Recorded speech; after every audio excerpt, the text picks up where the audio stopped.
if you don't get it, then get the out of Philly. Castellanos, high fly ball, way back. In from this side, who else? That baby Chubb. Here's McConnell, can he get it off? Yes! Fumbles the football and the Eagles have it. Jared McKinney making it rain. Wayne Simmons wins it for Philadelphia. Long drive, this game is over.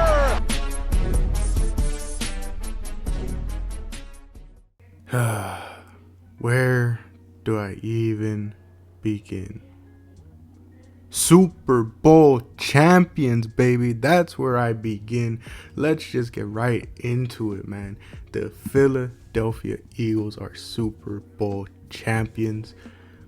I sat here this morning, opened up my notes page. I'm like, let's take some notes, see what I want to write. But nah, forget all that, man. Forget all the notes, forget everything. We're just doing it live right here, man. The Eagles are Super Bowl champions once again. Ring number 2 for the city of Philadelphia. Oh, it feels good, man. It feels good. The entire time I've just been saying to my dad, it doesn't feel real, you know, but man, oh my gosh, it just feels so good, man. Like everyone else can have their thoughts on that Super Bowl. Everyone else can say whatever they want about the team, but my goodness, us Philly fans, we're enjoying it. We're basking in all of it, because what a performance from this team. And truthfully, you know, the one thing that my dad and I just kept repeating was, something feels different. Something feels different about this team. There's something special to this team this season. You don't go pulling off 10 straight wins after starting 2-2 and not capitalize on it, you know.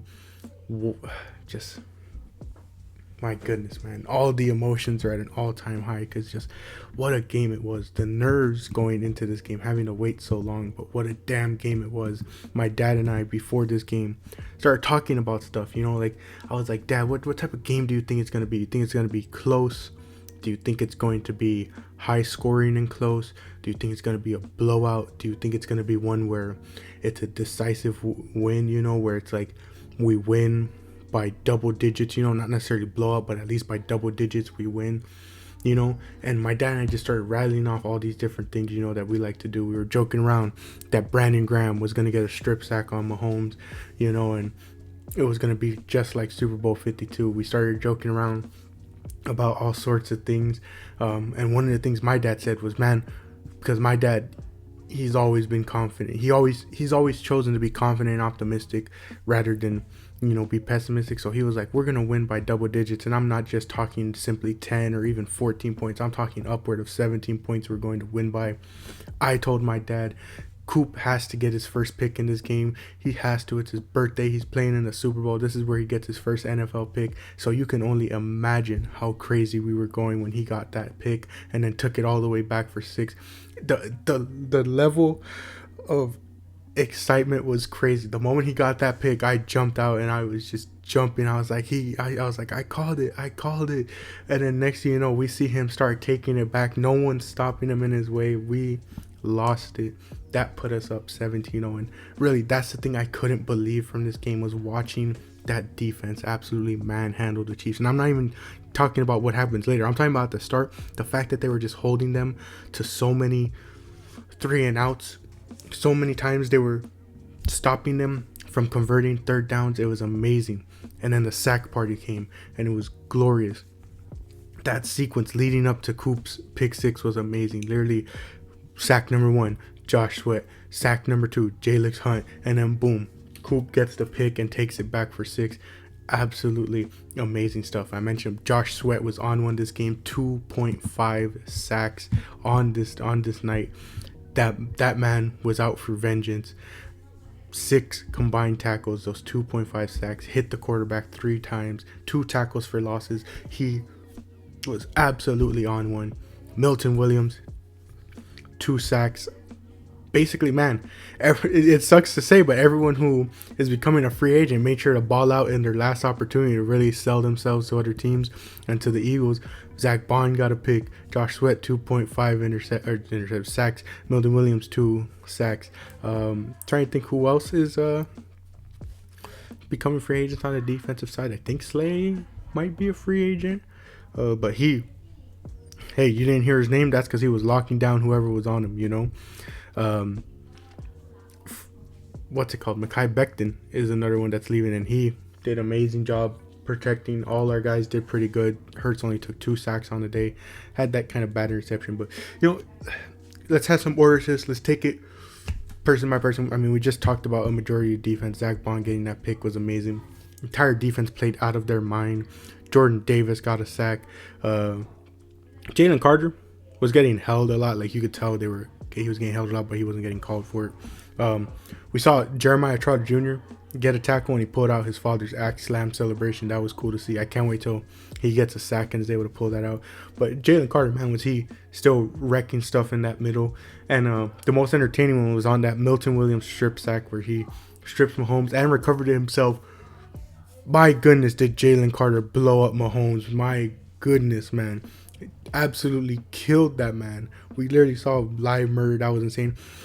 The whole insane thing to me about this game is just how many names were popping up that you were like, man, like, what is going on? Like, we got these guys going crazy in the Super Bowl. You know, you had Jahan Dotson make that big old catch that could have been a touchdown, but sadly his knee got down. You know, he was out here making plays. Avonte Maddox rising out of nowhere to get a big 4th down pass breakup. That was crazy. You know, man, I'm just all over the place, but like, there's so much to just talk about. The Chiefs fully committed to Saquon. They kept saying, oh, we're going to stop Saquon. We're going to put the ball in Jalen hands. Like, all the analysts, oh, you got to put the ball in Jalen Hurts' hand. You got to put the ball in Jalen Hurts' hands. Well, look, 25 attempts for Saquon, only got 57 yards. You know, wasn't able to do much. I mean, he did get 40 receiving yards as well, though. So, 97 total yards on the day. You know, still got some pretty good stuff out of Saquon today. But, you know, they focused in on that run. Even when Kenneth Gainwell would come in 6 attempts for 10 rushes. They wanted to focus in, zone in, put the ball in Jalen Hurts' hand. Well, what does he do? 17 completions for 227 yards, 2 touchdowns, and also 11 attempts, 72 yards, and a brotherly shove touchdown on the day for Mr. Jalen Hurts, your Super Bowl MVP. Proved everyone wrong. You know, people just keep doubting the man, and on the biggest stage, you know, people want to talk about regular season. On the biggest stage, Jalen Hurts has stepped it up each and every single time. This man has been amazing in especially the Super Bowls. You know, the guy he's a winner, you know, and it's what they've been saying this entire season. We don't care how we win. It's just the fact that we keep winning, you know. This man was amazing. Got that easy, wide open touchdown pass to A.J. Brown. Finished the game with 3 catches, 43 yards in that touchdown. Jahan Dotson, 2 catches, 42 yards in a touchdown. Dallas Goedert, 2 catches, 27 yards. My gosh, I'm all over the place. You could tell the emotions are running high. And then an absolute beautiful 46-yard bomb to Devontae Smith. 4 catches, 69 yards and a touchdown on the day. Absolutely amazing stuff from this team, man. They were magnificent in all areas of the game. You know, they just went out there and were just absolutely amazing, man. I just couldn't believe the performance I was watching.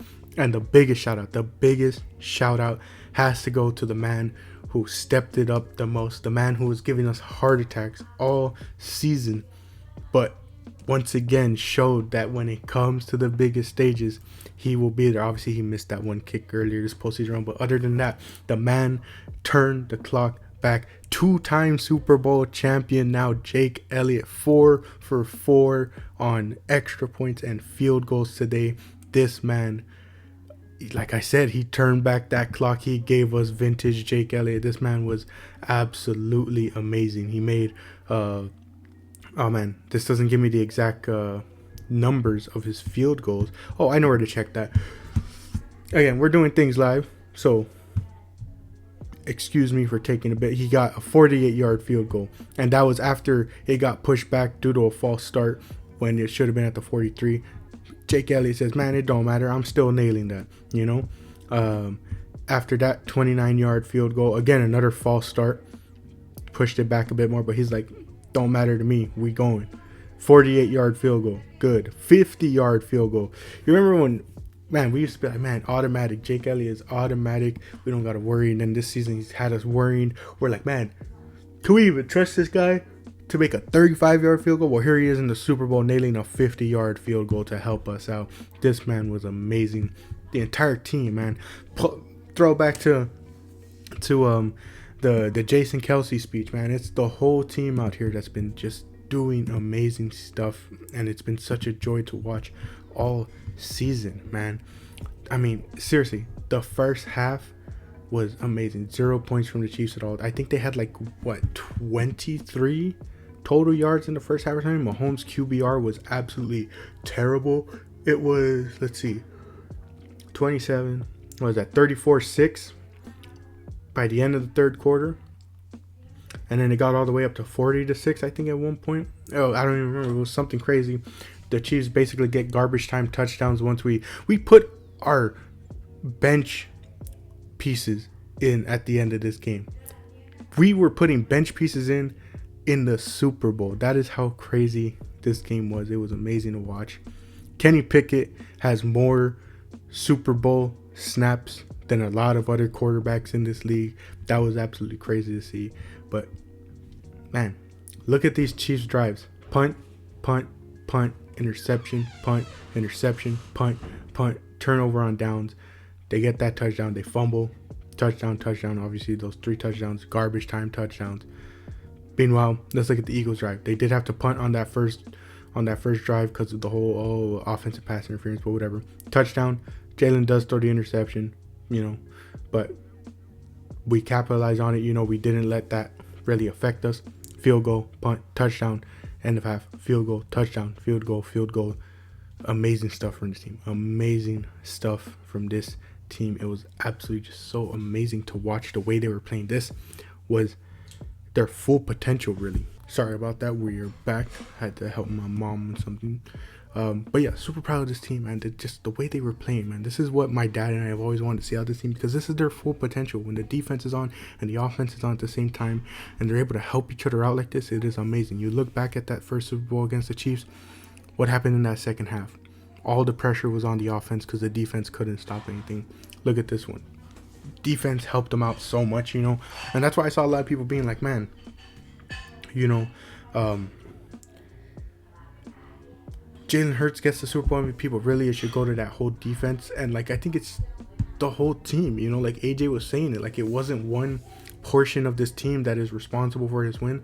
It was both sides. It was that defense holding things down, and it was the offense being able to capitalize on it each and every single time, you know. It is like, again, it was like the Commanders game where he showed the difference from that one game versus, you know, the NFC champion. It's like, when the turnovers happen, you need a quarterback who can, you know, capitalize on them, and that's what Jalen Hurts did this game too. You know, he was able to help this team capitalize on a lot of that stuff. Obviously, that interception by Coop, well, that one was taken back for 6, yeah, so that one he didn't really capitalize on, but the interception by Zach Bond resulted in a touchdown because of how close they were. The fumble, well, the fumble allowed for us. Oh yeah, we got a field goal out of it. Yeah. Sorry, I'm getting confused by looking at the page here, but yeah, man, I feel like there's so much that I'm just forgetting, and you know, maybe that's why you're like, hey, well, maybe you should take notes. But it's like, I just want this to be pure raw emotion, pure thoughts. You know, even after letting it sit for a day, it's like I'm just still at an emotional all-time high with this game, man. 40-6 was the score at one point. 40-6. I'm ignoring the 2 garbage time touchdowns. You know, Mahomes can make it look as close as he wants. It was 40-6, and that Chiefs team was struggling.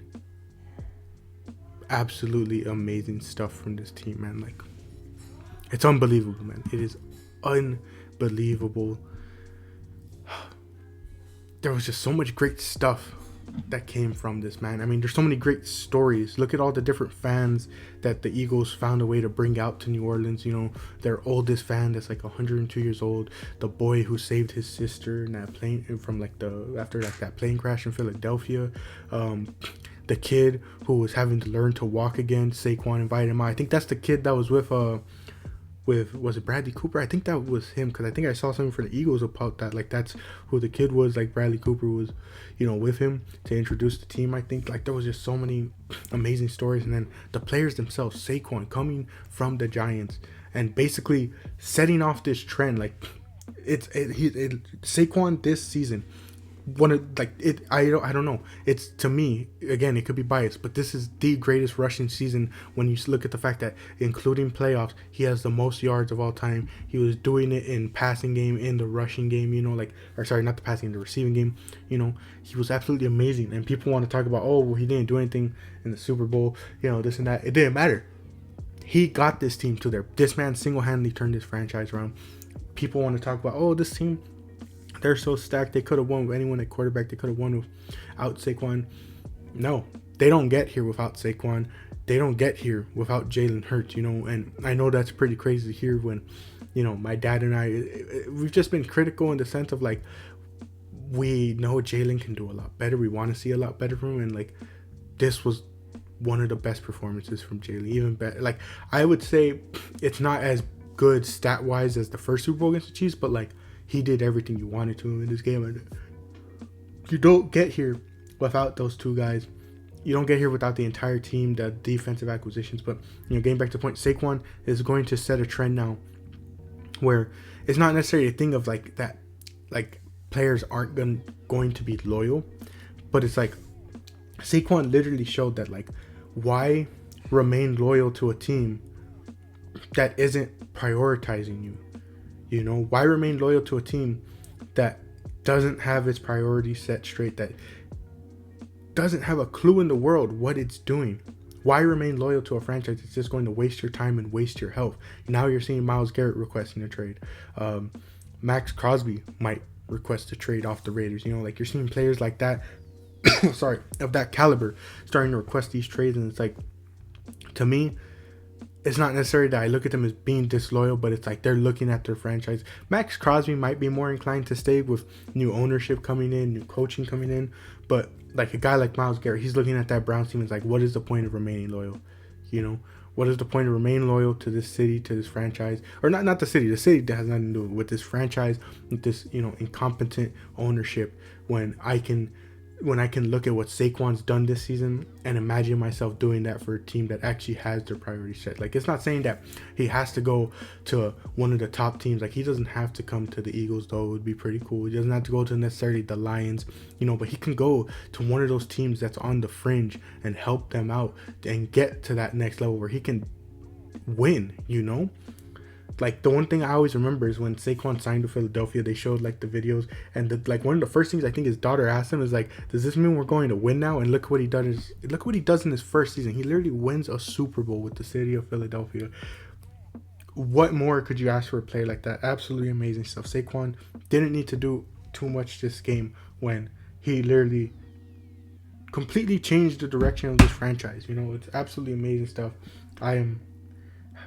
I'm just so blown away, man, and I'm just all over the place, man. Like, it's just such an amazing feeling to watch this all happen, and you know, I'm blessed when in comparison to a bunch of other Eagles fans. Did I have to watch some pretty terrible years growing up? Of course I did. I had to watch a quarterback carousel of Sam Bradford, Mark Sanchez, and Matt Barkley at one point, but you know, that's not in comparison to all the tough times that many of my previous Eagles fans had to face, such as, you know, having to watch that, you know, the Eagles make it to all those different NFC, you know, NFC championship games, but come up short, you know, having to watch,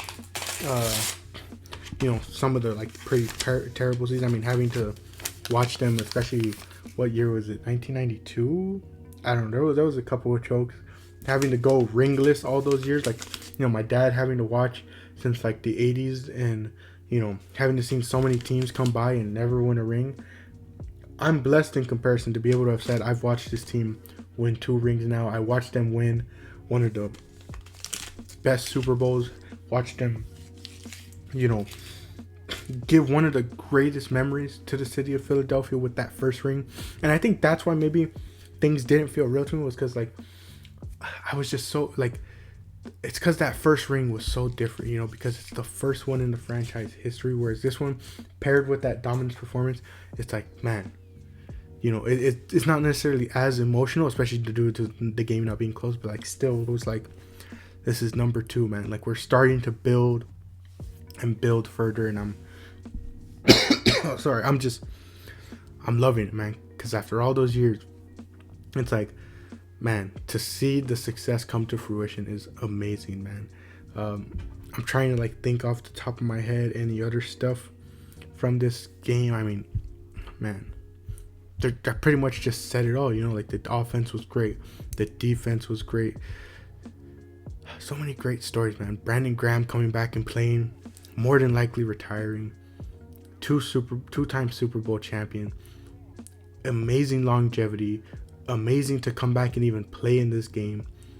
And I told my dad, someone made it even sadder when they were like, if Brandon Graham retires, he's the last Andy Reid Eagle. After him was the Chip Kelly era with guys like Lane. And I think Lane is one of the last few Chip Kelly guys. So it's like Brandon Graham's the last one. Slay and Lane both said that they want to come back for at least one more year. Lane said one more year definitely. So I think we should pull what we did with Kelsey and Jurgens and try and get his heir in this upcoming draft.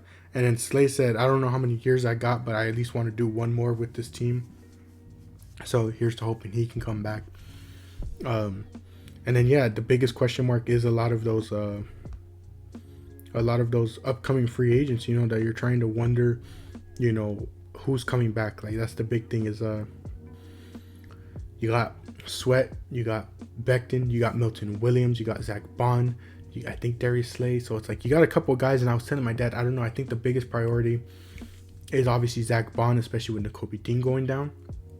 And then I don't know, it sucks to think that a lot of these other guys we might miss out on. I think they're more comfortable losing Sweat if they know that they could pull off a trade for another defensive end, or if they like what they see with some of their depth, like a guy like or not Oren Burks, Jalix Hunt, maybe potentially. If Jordan Davis can get more time on the field, which I know is always a difficulty because of his size, but if he can get more time, I don't know. Milton Williams, I just hope him and Bond are the two I want the most. I told my dad, I really don't want Milton Williams to turn into a Javon Hargrave situation, but I don't know. It's going to be, Howie Roseman is a magician with this cap, but it's going to be interesting to see what happens. But getting back to just the good, man, I don't want this video in because I just want to keep talking about how great this team was, but there really isn't nothing more to say. An amazing season from all these guys. They played out of their mind, and I'm just so happy, man. I'm so happy that so many of these guys are Super Bowl champions, and so because of that, I think it is only appropriate that we close this video off with a roll call. And I know that will probably take a while, but I want to do it, man. I want to do it. I think that's the only way to properly finish this, is to give a roll call of all the different players that just contributed to this team, So from the top, Jalen Hurts, Kenny Pickett, Tanner McKee, Saquon Barkley, Kenneth Gainwell, Will Shipley, AJ Brown. I don't know what I was about to say. I was confusing it. I was looking at the list. AJ Brown, Devontae Smith, Jahan Dotson, Johnny Wilson. Who else was I'm trying to look at the depth chart, but Anaya Smith, that's the rookie. Let's see. Tight ends, Dallas Goedert, Grant Calcaterra. Looking down even more. Jack Driscoll, Brent Toth, Tyler Steen, Cam Jurgens, Jordan Mailata, Lane Johnson, Fred Johnson, Mekhi Becton, Landon Dickerson, Bryce Huff, Brandon Graham, Byron Young, Milton Williams, Moro Ojomo, Jordan Davis, Jalen Carter, Thomas Booker, Josh Sweat, Nolan Smith, Jalix Hunt, N'Kobe Dean, Jeremiah Trotter Jr., Oren Burks, Zach Bond, James Bradbury is a Super Bowl champion, Darius Slay, Isaiah Rodgers, Keely Ringo, Eli Ricks, Quinyon Mitchell, Avante Maddox, Cooper DeJean, Tristan McCullum, CJ Gardner Johnson, Sidney Brown, Reed Blankenship, Jake Elliott, Brandon Mann, and probably so many others that I'm forgetting. Vic Fangio, Kellen Moore, Nick Sirianni, Cliff Hunt, I forget the D-line coordinator. Obviously, Jeff Stoutland, Big Dom, Howie Roseman, Jeffrey Lurie. So many people that just went into making this team successful that we can't give thanks enough. You know, one of the first things I told my friends when they were showing the podium celebration, how grateful are we to have an owner that genuinely cares for the city, genuinely cares for the franchise, that he goes out and invests as much as he does. Jeffrey Lurie is one of the best owners in all sports because he cares about the team. He invests in his team, and he's always up front, whether it's time for a rebuild or it's time to go all in. He's always up front with his team. He's always, you know, patient with the fan base that can be very fickle at times, but he can be very patient and just, you know, there's a reason we have a lot more trust in him than we do in all the other three major franchises in the city right now. There's a reason why we have a lot more trust for him, you know, and, you know, put a lot more faith in his word, you know. So I just can't thank Jeffrey Lurie enough, because, man, this guy has put his all into this team ever since he acquired them, and look at the way he's turned around. 2-time Super Bowl champions. And honestly, I don't know, maybe it's a hot take, especially because of how emotional that first win was. But personally, I think this team just might be better than 2017-18, just because of how dominant they were in this performance and just because of how complete of a team they were. One of the best seasons that we have had the privilege to watch as Eagles fans, and it's just amazing, man. It is so amazing. I'm glad to be able to cap off the season like this, and to properly close, don't put no Eagles jersey on unless you're ready to die for this.